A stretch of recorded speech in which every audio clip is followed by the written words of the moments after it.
Welcome to the Hockey Writers Prospect Corner, a show with our top prospects writing crew, bringing you the latest news, analysis, scouting reports, mocks, rankings, and much more. From the World Juniors to the NHL draft floor, from the farm to the NHL, our team covers everything that happens in the world of prospects. So sit back, grab a notebook, and get ready for Prospect Corner. Hello, everybody, and welcome to another episode of Prospect Corner, presented by the Hockey Writers. Today, we'll be kicking off a little off-season series here, where we'll be taking a look at a handful of prospect pools from around the NHL. Today, we're kicking that off with the 1970 NHL expansion cousins, the Vancouver Canucks and Buffalo Sabres. Both entered the NHL in 1970. Neither have had a whole lot of luck, but we're going to look at their futures here because in one way or another, both have pretty bright futures, I would say. I'm your host, Logan Horn, and today I'm joined by my co-hosts and fellow prospect analysts, Matthew Zator and Peter Baracchini. Matt, how are you doing today? Doing good, covering the Canucks on this one, so that's great. That's the team I cover, so I'm excited to start to talk about them. And the off season is just rolling along, so we're getting closer and closer to hockey, and prospect camps are going to be starting up pretty soon, so that's going to be exciting. But doing good. Yeah, absolutely. It isn't that far away anymore, which is kind of crazy. We're almost like dead center between the end of the Stanley Cup playoffs and like hockey again, if you consider like preseason hockey, which I don't know if I do, but it's better than nothing. It's a whole lot better than nothing, but a little over a month away still. But I'm glad to hear you're doing well. Peter, how are you doing out there? Doing good. And like you said, preseason hockey may not be the best kind of hockey, but it's still hockey at that point. And I'm just interested to see some more hockey, especially with the Hlinka Gretzky. Exactly. Hlinka Gretzky Cup ending. And also when football preseason is starting up, that's when hockey season is just around the corner too. So the anticipation is there. Yeah, absolutely. It's not that far away. Like, well, when we're recording this, like 5-6 weeks until most NHL training camps will get kicked off. So won't be doing this series for too long, probably, but we'll see how it goes. We'll get through some pairs here.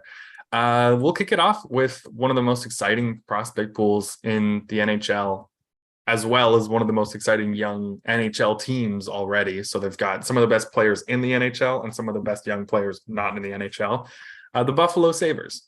So Matt, I'm going to come to you first here, and I want you to give me a quick rundown of your top 5 Sabres prospects.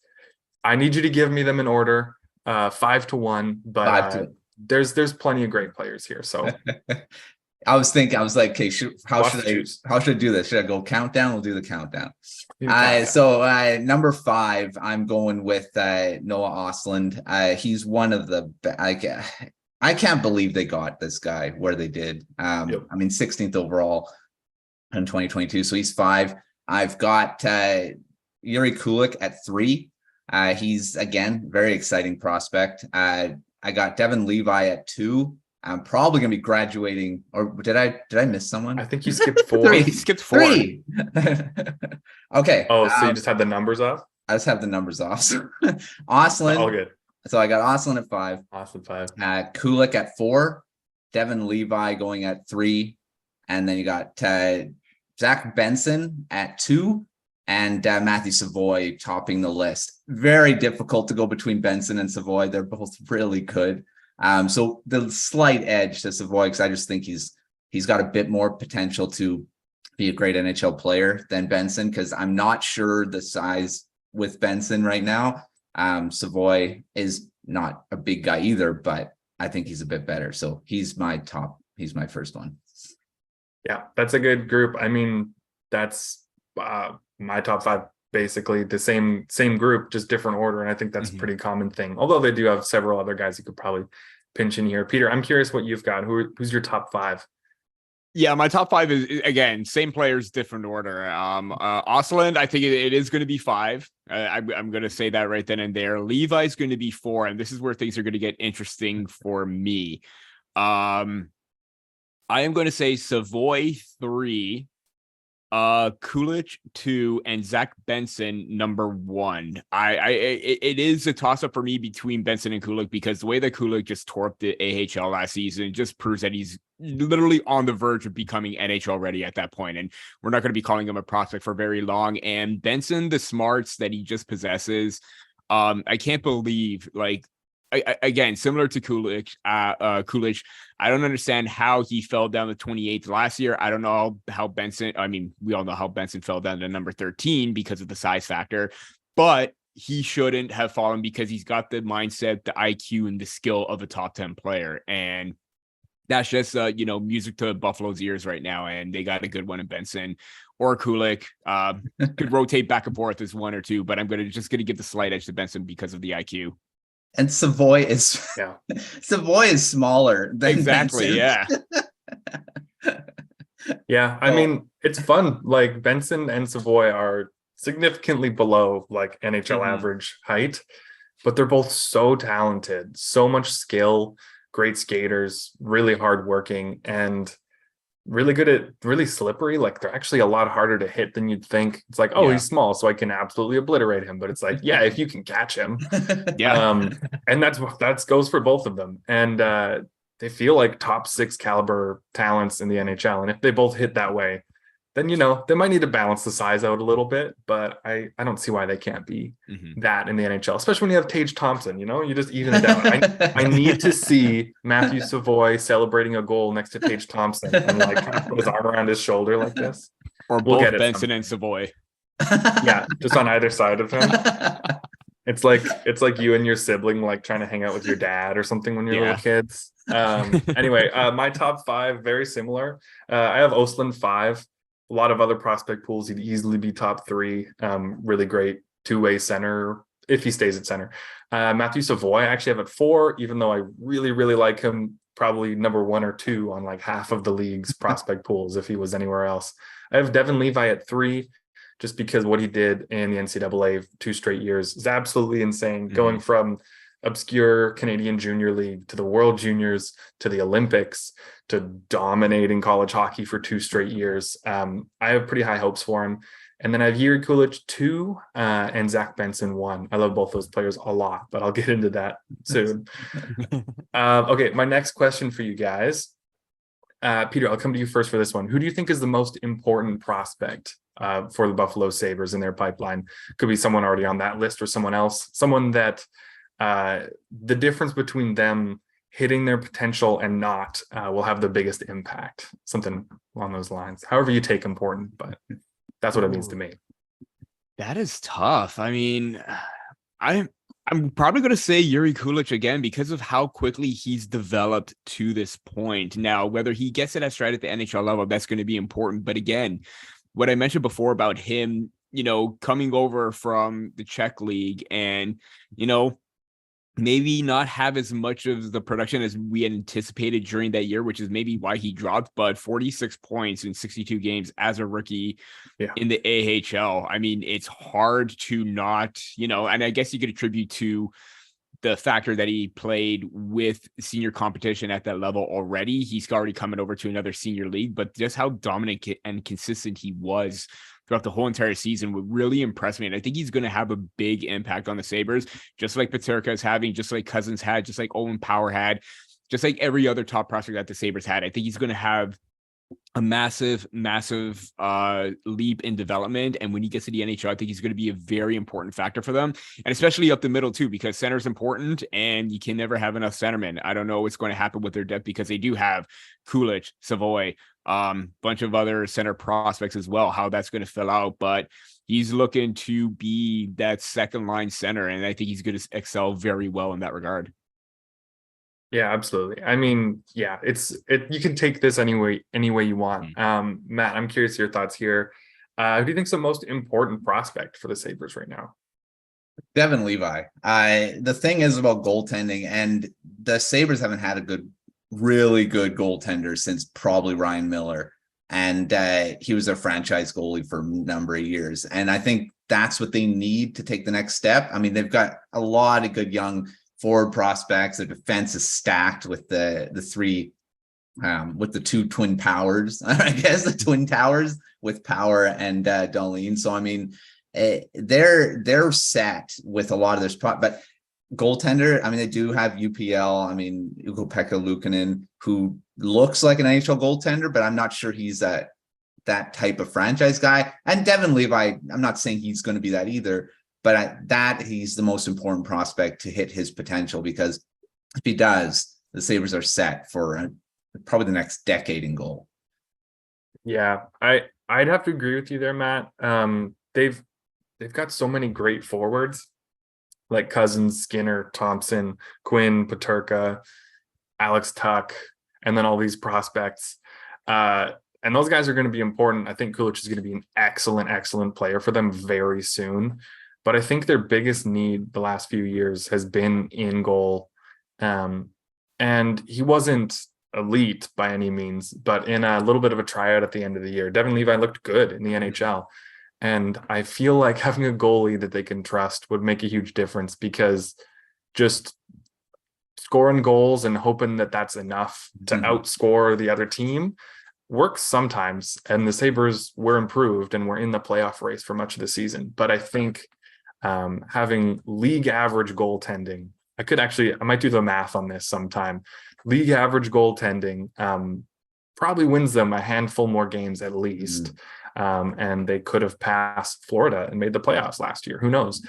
So if Levi in the next year or so can provide regular starts at league average save percentage, I think that's huge for them just on its own. But I think you'll be more than league average in maybe 2 years' time.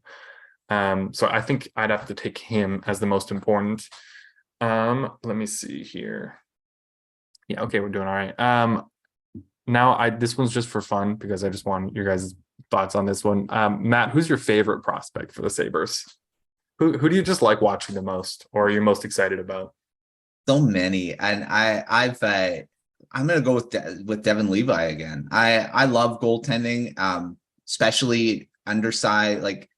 Undersized. Mm-hmm. Devin Levi's undersized goaltender, and he's just been so great. A late round pick as well. I love those guys hitting as in the NHL. So Devin Levi is my favorite prospect, but there's just so many I could have picked, but I'm going to go with Levi.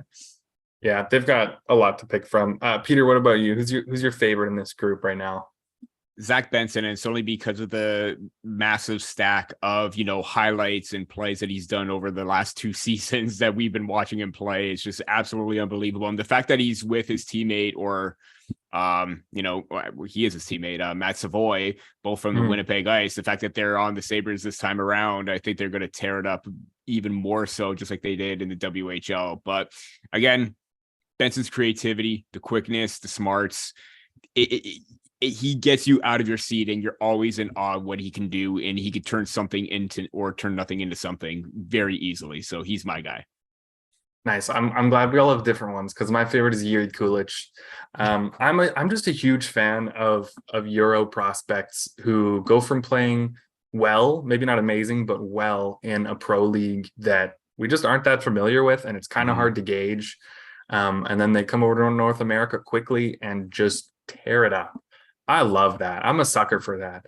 And Jiri Kulich just was so likable immediately. He just works so hard, skates so hard. He takes possession back a lot. Like, he regains possession if his team ever loses it. Kind of reminds me of Zach Benson in that way. He's definitely taller. He's not huge either, but he's taller. Incredible one-timer, which is just really fun to watch him just post up in the circle. I think he had 15 goals at 5-on-5 in the AHL as a rookie, which is really good. Like, usually with someone with that shot, you're like, okay, but he padded his stats on the power play, right? It's like, no, he actually scored a lot at even strength, and he was like dominant in possession. Just so much fun to watch. I'd be shocked if he's not in the NHL next year. Maybe I wouldn't, because they actually have a ton of depth on their team, but I'm pretty confident he'll be in the NHL for a good chunk of next year at least. Kulich is my guy. I'm a huge fan. I think he's going to be like a really, really strong top 6 winger going forward. That's an easy pick for me. Next up here, Peter, who do you think is the most underrated Sabres prospect? Oof. Underappreciated. See, it's really kind of tough because you really don't hear about, any player being higher on anyone's list or lower than anyone's list, because the Sabres prospect system is very, very organized, or you expect the players to be where they're at. So it's really tough. But I'm going to say this because I don't think he's going to get a lot of attention to begin with. And that's Anton Wahlberg. And I've been a big fan of his throughout the season. Mainly because of that two-way power forward game with the shot. And you saw that during the U18s this past year, how dynamic he was with that Sweden team. And obviously we were watching Axel Sandin-Pellikka, Otto Stenberg, and the likes, but he stood out in a big way in a middle six option for Team Sweden. And he was just dynamic. He was physical. He was heavy, and he's going to do everything he can to win. He will take no shift off, and he will give you 110%. So I think at the moment, I'm going to consider him underrated, but hopefully he gets rid of that label, or people will grow to appreciate him more. For sure. I think Wahlberg is he's one of those like project guys who's got the frame, and he's got some of the attributes to be like a really solid NHL player.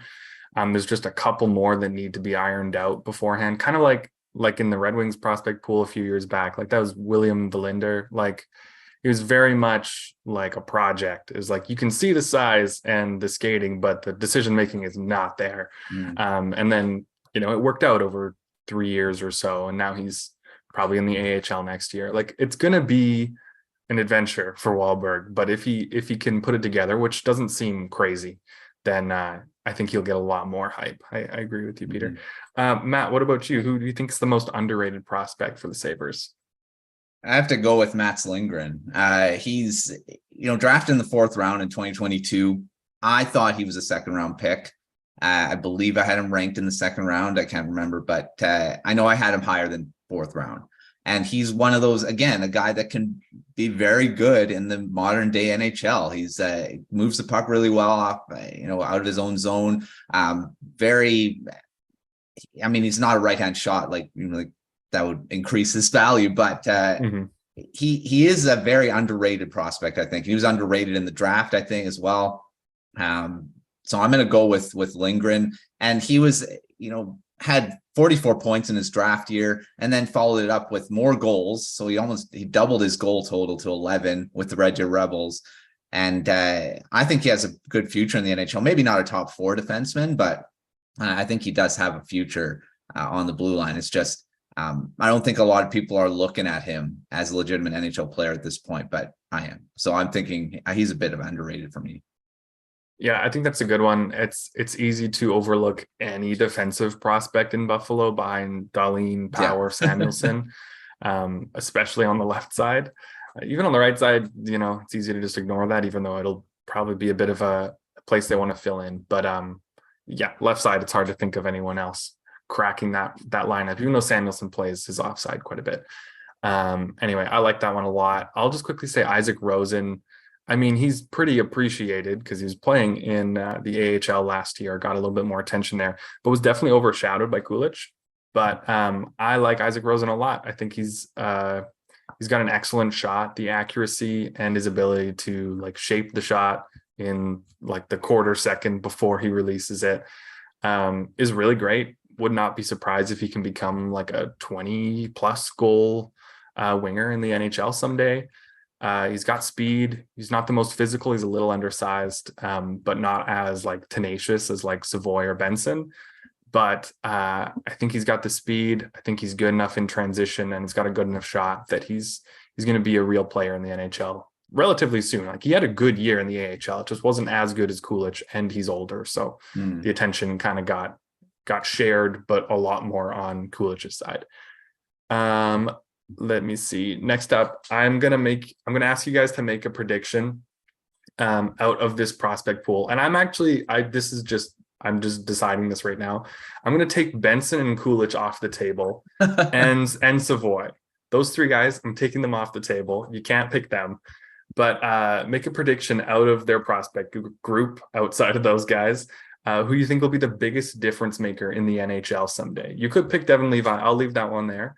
Östlund, Rosen, and anyone else you want to pick, Wahlberg. who do they take? Maxime Sturback, second round this year as well. Peter, I'm going to come to you first. Sorry to throw an audible and call out an audible and take out some of those top guys, but those guys are going to be NHL players almost certainly. So who do you think will be the biggest difference maker, like long-term for the Sabres? Yeah, I'm still going to go with Wahlberg because you need that depth. You need those support kind of players. And obviously he's not going to project as maybe a top 6 player consistently, but if he's going to be a depth player on a third, fourth line to bring energy and bring that skill, I think he's going to be very effective in doing so because you need those complementary players, and he can bring that in spurts and bring that in bunches. Because I've always loved that two-way game of his, and if he's able to eat up minutes, play important situations, and even chip in offensively. I think that was the big sticking point with him, was his offensive production, how it's going to, shift over to the NHL level or pro level. That's going to be in question, but he does have the skill set and smarts to be effective in establishing a forecheck, playing smart on the other side of the puck. So I think he's going to be a really good contributing factor to that. Nice. I like that one a lot. I'm gonna do mine here. I'm gonna throw out Noah Ostlund because of the role that he will be able to reach. I think he's going to be excellent in. He's a center primarily. He's played some wing in pros because teenagers in Swedish pro leagues always end up on the wing for the most part, which makes a lot of sense. It's a lot less responsibility. But he has a really good NHL center toolkit. He's great defensively, skates really hard, great in faceoffs, probably going to be a penalty killer in the NHL someday, a good one at that. But Tage Thompson and Dylan Cousins exist. So you're not going to be a top 6 center full time unless you're exceptional. So I see Noah Ostlund's role in Buffalo either as like a third line center or maybe a second line winger. And he's going to have a lot of talent to play with regardless of where he lands. But I think either of those spots would be great spots for him to land. He would provide a ton of two-way value on the third line. Like, he'd be probably too good to put on your third line, but when you have Dylan Cousins and Tage Thompson, you have to spread the wealth a little bit. And I think he would provide a ton of value there, or on the second line. So I'm going to go with Noah Ostlund. He's my prediction. I think he'll be a big difference maker. Matt, you're up last here. Prediction, aside from those top 3 guys, who in the Sabres prospect pool do you think will be the biggest difference maker long term? Devin Levi. I'm going with him again because I feel he's going to end up being a big part of that team. A goaltender that's going to be, like you say, he may not be an elite Ryan Miller type franchise goalie, but he's going to be a very solid guy that you're going to be able to rely upon, put up great starts and good numbers in the crease. So I think Levi has a bright future in the NHL. So I'm going to predict he's going to be the biggest difference maker in the long term. Yeah, that's definitely a good call. It's probably the right answer, to be honest with you. Okay, I've got one more for you guys here, and then we'll take a quick break and hop over to the Vancouver Canucks on the West Coast. I'm going to see, what do you guys think? Just roughly, I don't need an exact number unless you feel like it, but where would you rank this prospect pool across the league? Like vaguely, like top 5, bottom 10, definitely don't say bottom 10 or I'm going to come for you. Or just like rough or you're going to be kicked off the show. Yeah, that's right. This is your last episode. But just rough area. Give me your best estimate. Matt, what area would you rank this in the league? They're top 5. I mean, overall, they just got such a diverse prospect pool too. I mean, they've got some good underrated guys. They got some elite guys. They got those role players as well. I think just top 5 for sure. But unfortunately, they're probably going to end up falling from that because a lot of these guys are going to graduate pretty soon. Yeah. So, but right now, top 5. Yeah, that's a great point. And we were just chatting right before recording. I'm not saying you guys said this is on me. I still would say top 5. They're probably not 5th, but I do feel like I think really, really, really highly of this prospect pool. And then I looked at it and it's a little worse than I expected, but it's not bad at all. It's elite. It's like the top, like the cream of the crop in the NHL. But the reason that I think more highly of it than it deserves probably is because all of these incredible players are already in the NHL and they're just like rapidly leaving the prospect pool, like JJ Peterka, Jack Quinn, Owen Power. Those guys were all on the prospect side just like a little over a year ago for most of them. And in that time, they've all graduated to the NHL and are making a difference. And there's more guys like that are going to continue to switch sides there. And for them to still be easily top 5 in my mind is just wild. So they'll probably be top 10 for like forever. Who knows at this point. Peter, what about you? What rough area would you rank this in the league, or exact number if you want to get a little spicy? Yeah, I'm still going to say top 5. I think maybe either 4 or 5. I think that's a good spot for them. But I think maybe depending on the season that Zach Benson has, if he's going to increase that value in stock, that ranking may just go up maybe another spot or two. Because if they didn't pick Zach Benson, I think maybe, top 10 still good around that 6 to 10 range. I think that would have been really great, but that pick alone just vaulted them or pushed them into that top 10 because that's just an absolute steal right there. So top 5 for sure. Yeah, it's tough to rank a team where you can take their young players and their prospect pool and make like an entire like NHL depth chart that looks absolutely ridiculous. Looks like you're playing NHL 23. It's tough to rank them much lower than that. So I think we're all pretty much in agreement. Easily top 5, give or take a few spots, probably up a couple or whatever. All right. So that does it for the Sabres. We're just going to take a quick break here, but we'll be right back after a quick word from the Hockey Writers. Interested in writing for the Hockey Writers? If you have experience writing about hockey, are passionate about the sport, and are looking to take your writing to the next level, the Hockey Writers could be the place for you. Here at THW, you will have the opportunity to hone your craft at one of the world's largest and most respected hockey publishers. You will have control over what you write, be able to seek out media credentials, and be supported by a large network of writers and editors. Plus, you'll get paid for doing it. If you're interested and want to know more about team openings and requirements, please visit the Write for THW page on the Hockey Writers website. A link to that page is also listed in the description. All right, so we're going to hop back in with the other expansion team from 1970. I love that I keep saying that as if like anyone watching this was alive to like pay attention or like old enough to pay attention to the expansion draft. Like my dad wasn't born yet in Vancouver. Anyway, we're going on to the Canucks now. This prospect pool has come a long way recently. It's definitely not like in the upper tiers of the NHL's prospect pools, but just like a year or so ago, they were considered to be like bottom 5 at least, maybe lower than that, maybe like 30th to 32nd by a lot of people, myself probably included. I don't remember where I thought of them exactly like a year ago. But it was looking a little rough, but a few trades and some development and a few solid draft picks, and it's looking a lot better. Definitely a lot better. Pretty solid, I'd say. We'll get to that, I'm sure. Matt, I'm going to come to you again first on this one, just because this is your baby, this is your bread and butter here. Who are your top 5 Canucks prospects right now? Well, if you haven't, whoever's watching this, haven't taken a look at my top 15 ranking, which I did a few weeks ago, you already know what my top 5 is. But if you don't, here they are. Number 5, I got Arturs Silovs, goaltender.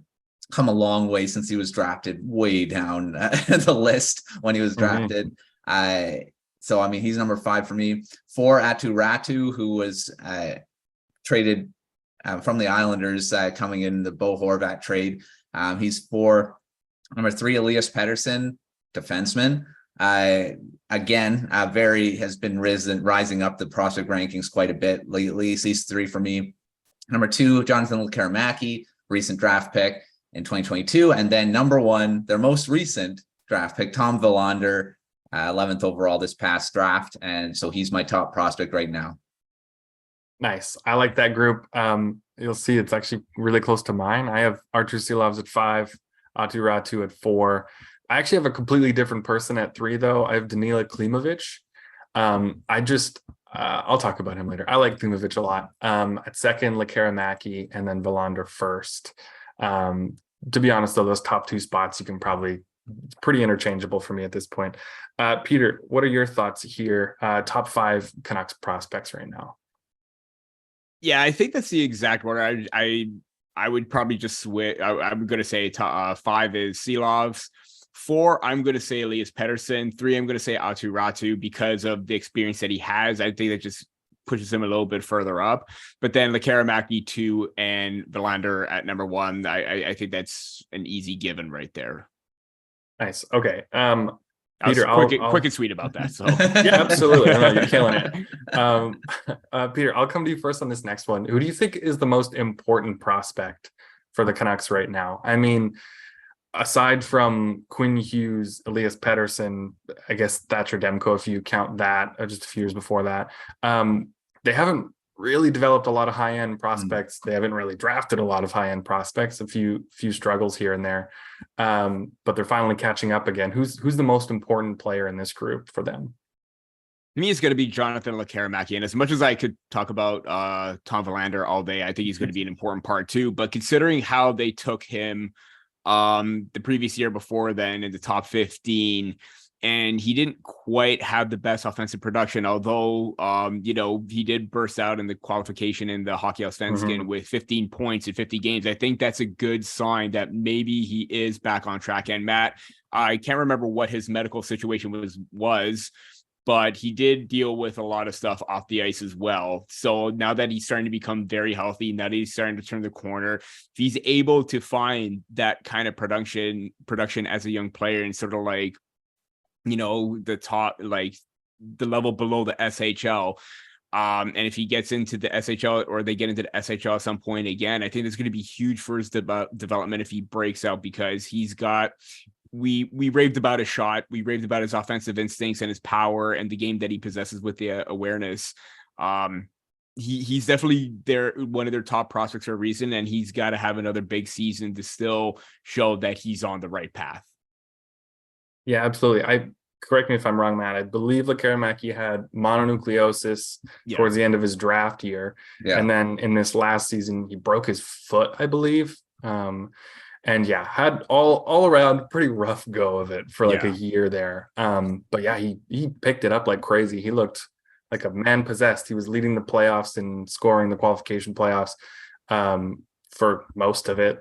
I don't know that he ended up there, but he was fighting for the top spot there. And I believe he's been loaned to which team is Örebro. Örebro. Which, if Leo Carlsson returns to the SHL, which it's looking like he won't now, but still a guy can dream. I think that would be a fun pairing to watch. I do think Elias Pettersson, the other one, the defense, is actually with Örebro as well. So that's kind of fun. Canucks just have like a one-stop shop in Sweden. Canucks fans just watch one team and you're good to go.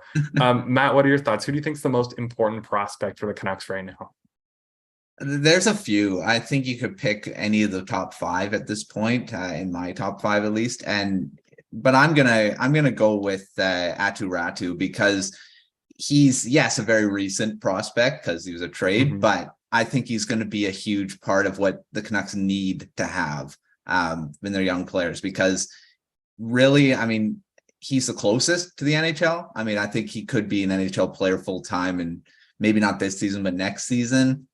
The spots have kind of dwindled away with the signings of Pia Suter, Teddy Bluger. So I don't know where Ratu kind of fits in. He'd have to beat out quite a few players to make the lineup to start the season, but he has to have a really good year in the AHL. And I think he's a very important part of the future because, again, center ice, the Canucks don't have a lot of young center depth, really. And Ratu's probably their best center prospect at this point. So I think Ratu's the most important, at least for me right now in the short term. Long term, I'd probably go with Lekaramaki because he's got so much potential to be that top line winger to kind of complement Pettersson, and because obviously you're hoping Lekaramaki will be there, Pettersson still playing for the Canucks. Yeah. Right. So, but you never know with the NHL. Yeah, those are some great ones there. Like Ratu definitely has the potential to be a huge difference maker for them down the middle if he hits, because that's a huge need for them. I'm going to go with Tom Willander just because I know that they just got Filip Hronek and they'll probably extend him 5-6+ years. So they've got him around. But obviously Willander fills a very obvious need on the right side of defense. And that's huge on its own. But honestly, just at an organizational level, I have Willander because I did my research. I think this is true. Don't tell me if it's wrong. You can tell me if it's wrong. But I believe the last right-handed defenseman that the Canucks drafted, not like signed randomly, drafted and developed all on their own and brought into the NHL was Kevin Bieksa, who was drafted in 2001. Chris Tanev never played for a team before them, but he was just signed out of college as a free agent. Didn't draft him. This might not be true, but at very least, the last good one that they did all that with is Kevin Bieksa in 2001. And so just proving that the team can draft well enough to get this guy, what was it, 11th overall they picked, and develop him over the few years and use their farm system that is just down the highway now in Abbotsford, and just show as an organization that they can do that whole process well, and succeed at something that they haven't for over 20 years, I think would just be a really good sign of a little bit more of a healthy organization past the Jim Benning years. So that's what I've got. I think on the ice and off the ice, he's a really important prospect in the Canucks world. Peter, I'll come to you next for this one. Who's your favorite prospect with the Canucks? So now I am going to pick Tom Willander for this one, Fair. Because I've been a big fan of his throughout the season as it progressed, and I even wrote his prospect profile for the draft guide.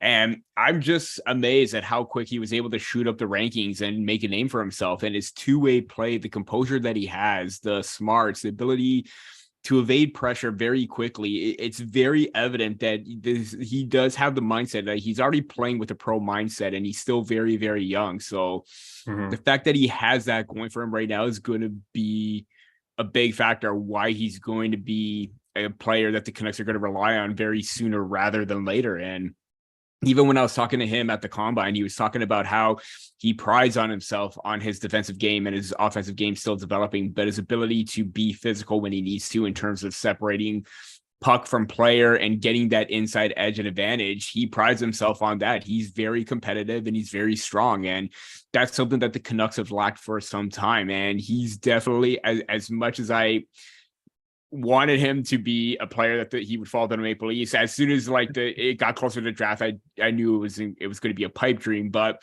I'm still going to be a big fan of his, even when he's going to be with the Canucks, because he has that game and I'm a big fan of his. Nice. That's a great one. I mean, he's just such a fun player to watch skating wise. Like he's just so mobile and agile, and he'll just change his mind and be able to just switch directions. No problem. Like most likely when he gets to the NHL, Quinn Hughes will be the only better skater on the team. Probably. Yeah. I don't think anyone else there is really competing for that. Maybe Ilya Mikheyev if you're confident. But that's a debate for another day. Matt, what about you? Who's your favorite prospect with the Canucks right now? Oh, there's so many of them. I really like. I'll keep one of them for my underrated because.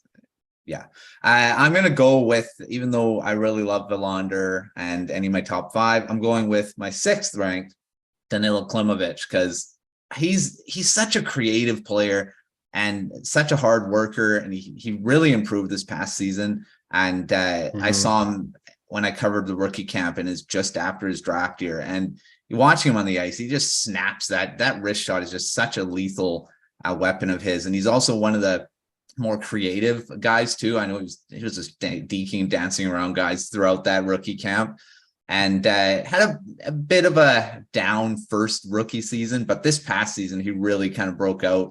Had 17 goals and only had 8 in his rookie season, doubled it and added one more in his sophomore season, and had some really good chemistry with Arturs Baines, which is another one of my favorite prospects off the Canucks. So I'm going with Klimovich, even though he just fell out of that top 5. I had a hard time kind of not putting him in there, but If he ends up having a really good season this year, he may crack that top 5. We'll see. But he's my favorite. Just how creative and exciting he could be in the NHL, and how he is right now in the AHL.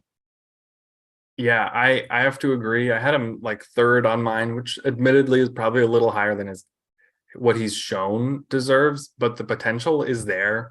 And he's a ton of fun to watch because he'll either make a brilliant move or like a really bad play. But he's just a kid. I think, what is he, still 19 or something, or maybe just turned 20, I think. Pretty young.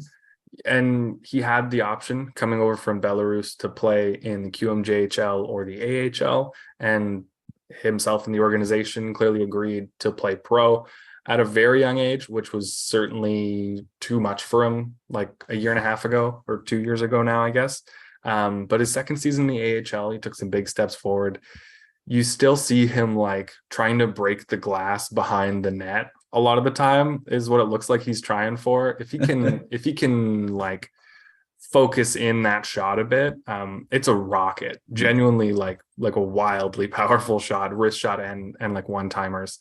Then it could be a serious weapon, kind of like Yuri Kulich maybe. But the accuracy is rough right now. Some of the decision making isn't there, but you can see it. It feels like there's a chance for him to be like a second line winger if things go really well the next like 2-3 years.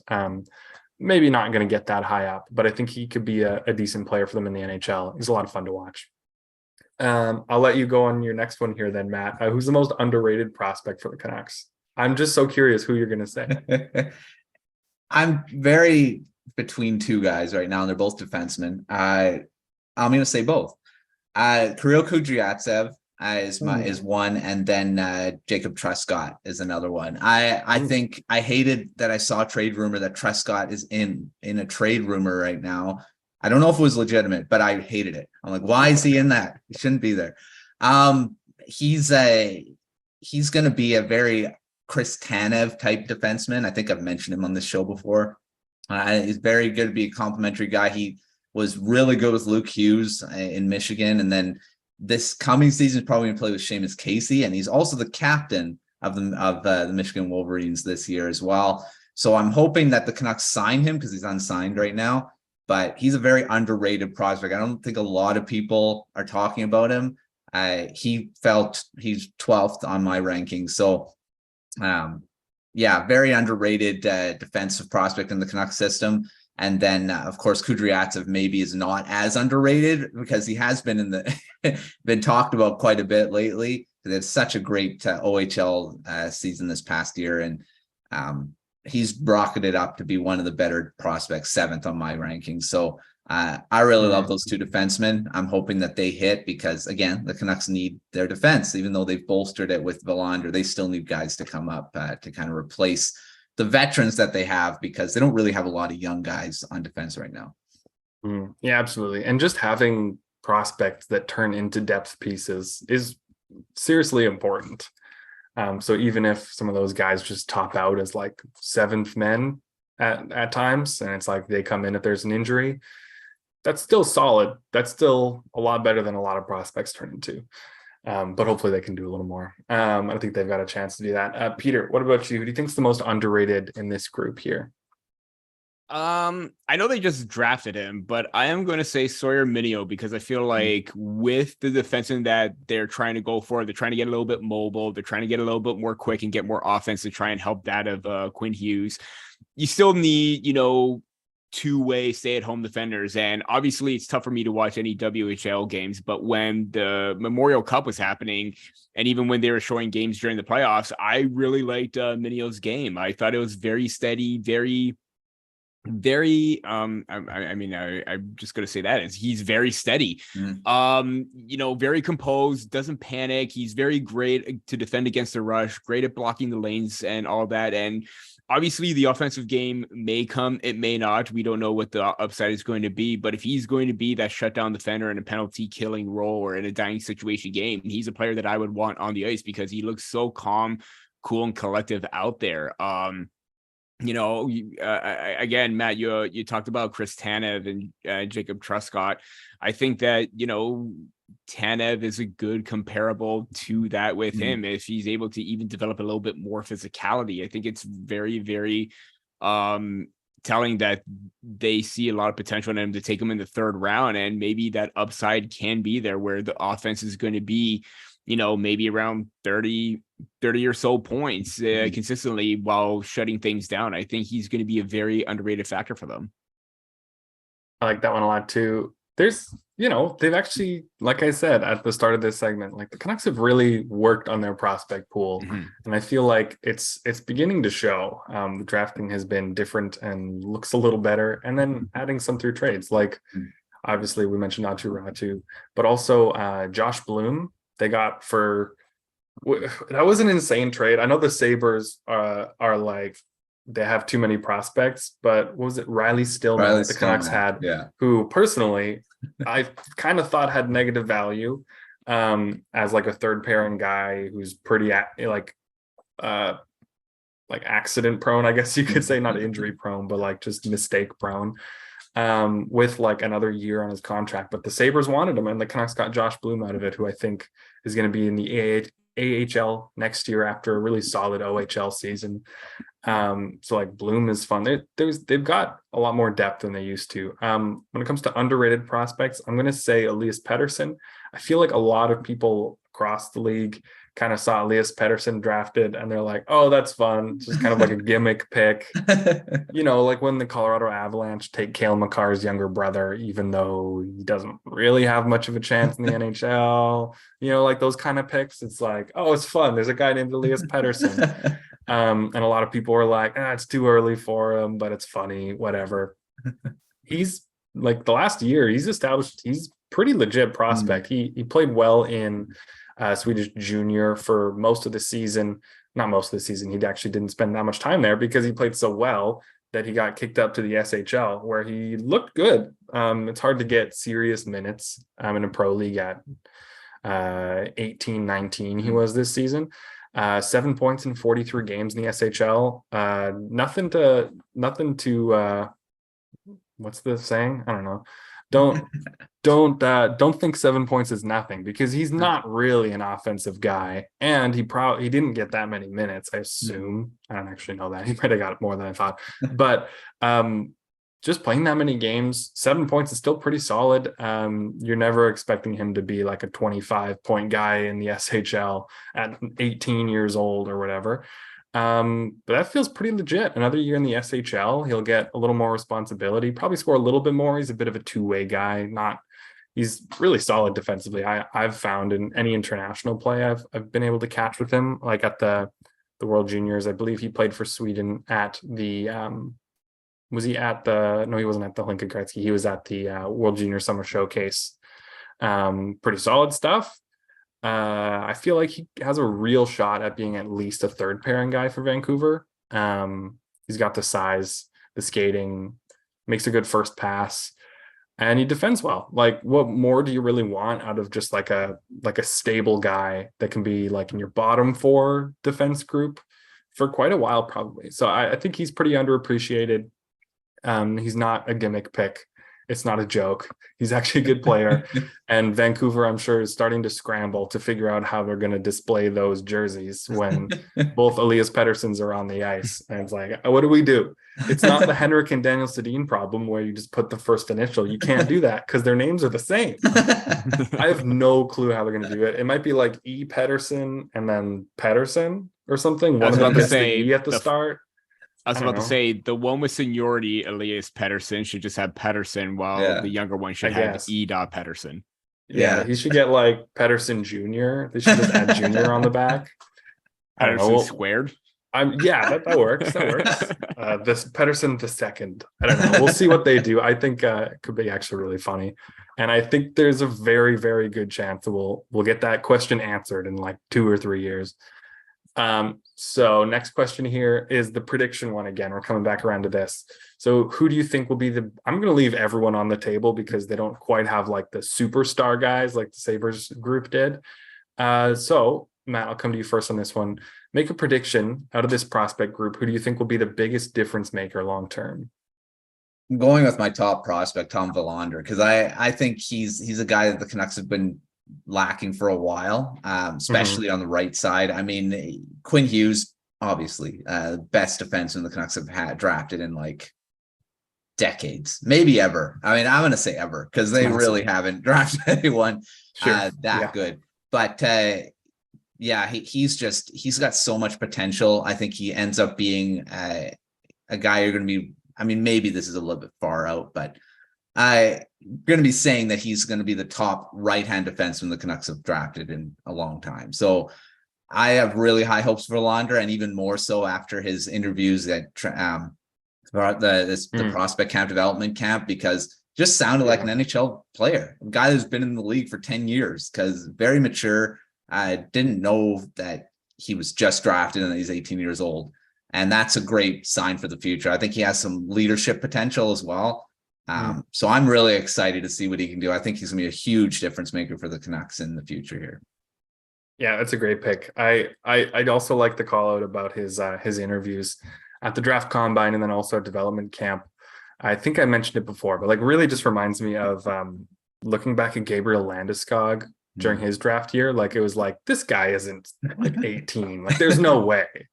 And it's not like the Aaron Ekblad thing where he has like a full beard or something. It's just like, you are way too like articulate and mature to be 18. Like that's not fair. I wasn't like that when I was 18. And yeah, Willander has a lot of that too. So I hadn't really thought about the potential for leadership in the NHL, but that I totally agree with you there. That feels very much in his wheelhouse coming up someday. Peter, what about you? Make your prediction. Who in this prospect group will be the biggest difference maker? Yeah, I agree with Matt. It's definitely going to be Willander.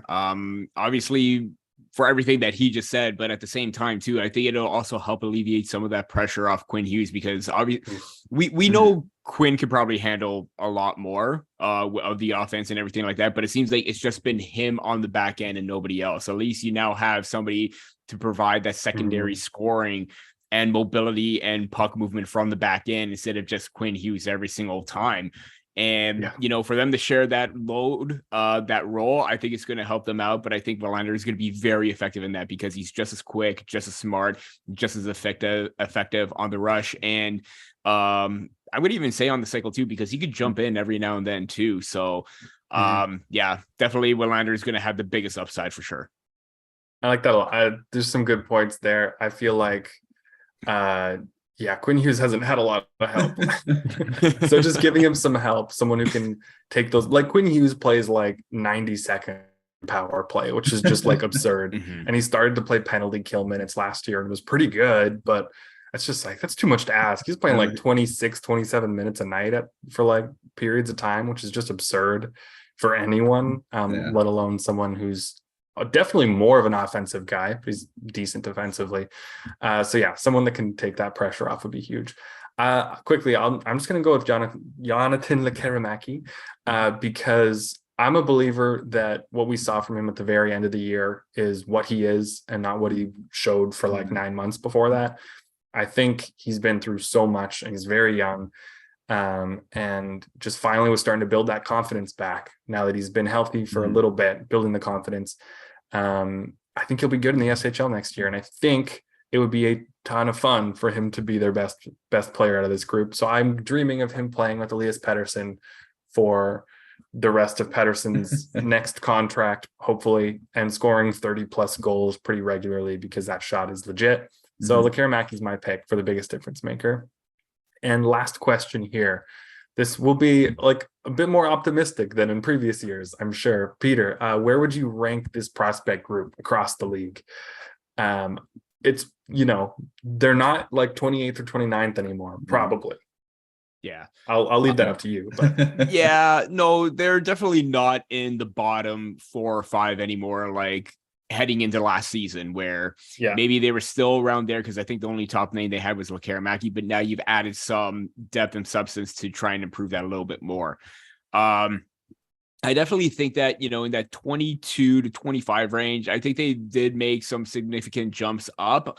Not really certain to give them a top 20 label or top 15 as of now, but if they're able to continue to grow the system, continue to stockpile those picks and make them count, just like they did with Willander, even Brzustewicz, and even Minio this year.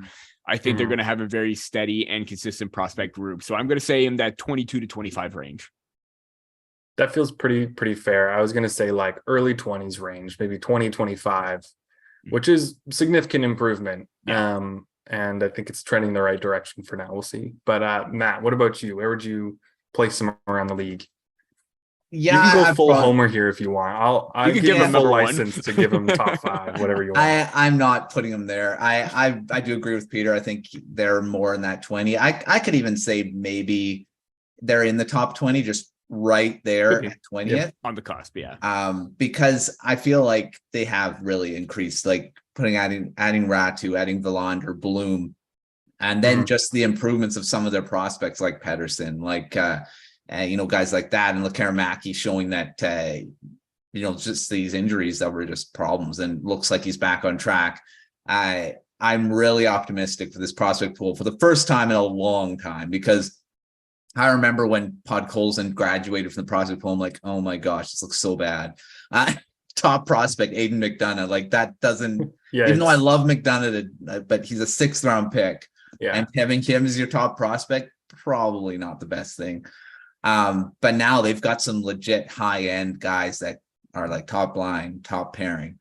So I'm gonna go and say they're probably 20th, maybe 21st at this point, and that's a lot better than close to the bottom where there was like one of the worst in the league. So yeah, absolutely, definitely leapfrogged some teams there. You can't expect a huge jump year to year unless you're Chicago Blackhawks and you had Connor Bedard and Oliver Moore and all those guys. But if you're an average team, to jump that much while also improving results in the NHL is pretty solid. I think that's a pretty solid result overall. Okay, so that wraps up our Canucks section here. So we'll wrap up this episode as we always like to do with our prospect of the week. And Matt, I'll give you the first go here. Who's your prospect of the week? Well, since we just stopped talking about the Canucks, I'm gonna add another prospect, and that's Hunter Brzustewicz.